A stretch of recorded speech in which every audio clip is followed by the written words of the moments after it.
você lida hoje, assim? Porque eu creio que todos os pastores, todos, eles são vistos de forma diferente. As pessoas julgam muito, né? Seja aquele... Pejorativo. É, seja aquela pessoa que está dentro de I know.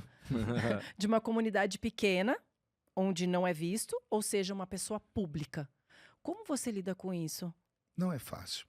Nós estamos num mundo estranho. A internet deu voz aos imbecis. Né? É uma frase hoje muito usada por muitas pessoas de influência. E a internet hoje, como ela é um mundo sem lei, e cada pessoa transforma o seu celular num aparelho de TV seu próprio, cada um é um jornalista particular, as pessoas tiram conclusões apressadas, ou pegam uma mensagem mal falada, ou pegam um escândalo, ou pegam uma fraqueza e expõem. Então isso vai deteriorando a nossa própria fé. Olha, o que eu vou falar aqui, eu acho que dá até um recorte na internet. Procure um macumbeiro falando mal de um macumbeiro na internet. Procure um espírita falando mal de um espírita. Procure um muçulmano falando mal de um muçulmano. Eu desafio você a encontrar um testemunho de Jeová falando mal de outro testemunho de Jeová. Você não acha? Mas procure um crente falando de outro crente. Procure um pastor falando de outro pastor. Então isso é muito ruim. Nós depomos contra nós mesmos. É a velha história do homem que estava vendendo um cavalo. Conhece? Conhece essa? O homem estava vendendo um cavalo, né, no sítio lá no interior de Minas Gerais. Ele tinha um cavalo, então ele foi para a venda e ele estava lá tomando lá uma bebida e ele começou a falar, meu cavalo é isso, meu cavalo é... Ele falou tão bem do cavalo dele, o cavalo dele corria, o cavalo dele era forte, que um fazendeiro que estava lá dentro disse assim, eu compro esse cavalo. Mas esse cavalo não está à venda, senhor. Não, mas eu pago, eu tenho dinheiro, mas eu não quero vender, porque meu cavalo é perfeito. Não, eu pago.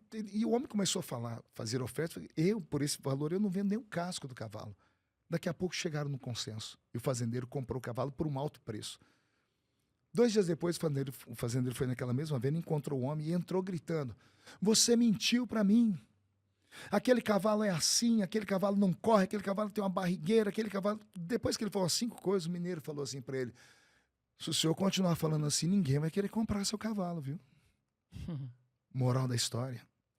Se você não cuidar daquilo que é seu, se você não falar bem daquilo que é a sua esfera, o seu métier de vida, a sua fé, quem vai acreditar em você? Se nós falamos mal da própria igreja. Mas não seria também porque as pessoas esperam algo ruim de alguém, de um meio secular, mas não de quem é cristão, e aí quando vê algo de alguém que é cristão, fica mais decepcionado do que uma pessoa que não é? Mas é nessa hora que, se a pessoa for cristã de verdade, ela vai ler a Bíblia e vai ver que quando isso acontece, a primeira coisa que ela tem que fazer é orar pela pessoa. E que somos falhos, né? A repreensão para aquela pessoa, pessoalmente, é em último grau. Expor a pessoa publicamente é o último dos recursos. Primeiro você ora por ela, depois você chama uma testemunha, vai e fala com ela. Se ela não te ouvir, chama uma testemunha, vai e fala com ela. Então existe um processo, é ensinamento bíblico. Mas o tempo que nós estamos vivendo é um tempo estranho. Nós temos o tempo dos desigrejados, né? Que é uma coisa que eu não consigo compreender. Né? Quando eu ouvia falar que haviam católicos não praticantes, eu entendia. Mas falar que tem um evangélico não praticante, eu não consigo entender. Porque o evangélico tem princípios. E um dos princípios é participar da ceia do Senhor. E a Santa Ceia do Senhor tem um mandamento. O Senhor diz que quem não participa do corpo e do sangue não tem vida em si mesmo. Então quem não participa da ceia não tem vida, está morto. Como é que alguém que está morto pode dizer que é um evangélico não praticante? Eu não consigo ver um membro viver fora do corpo. Você já viu uma mão andando sozinha aí pela rua? Uma mão arrancada do corpo? Já viu uma perna? Um pé? Se cortar a mão do corpo, o que acontece com ela? Morre. Morre. E a perna? A orelha? O nariz? Tudo. Agora, você já viu um corpo andar sem a mão pela rua? Só do Família Adams.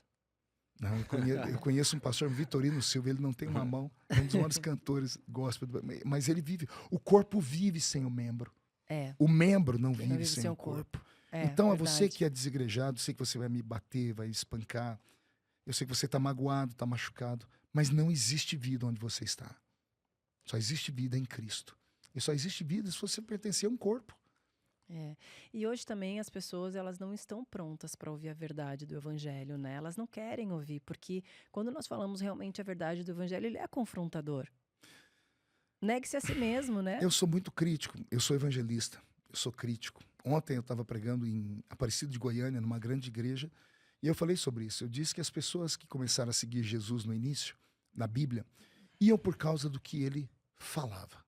Daqui a pouco começaram a caminhar atrás dele por causa daquilo que ele fazia. E daqui a pouco começaram a caminhar ao lado dele por causa daquilo que ele dava.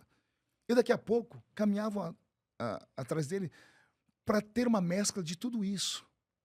E passaram a não andar atrás de Jesus pelo sentido principal, que era o céu. Quem ele era, né? O céu, era a presença dele. Então as pessoas começaram a andar atrás de Jesus por causa de entretenimento. Igreja não é entretenimento. Pode até ter algum tipo de entretenimento, mas ela não é entretenimento. Ela não pode ser uma casa de espetáculos. Ela não pode ser um show. O púlpito não pode ser um picadeiro de stand-up.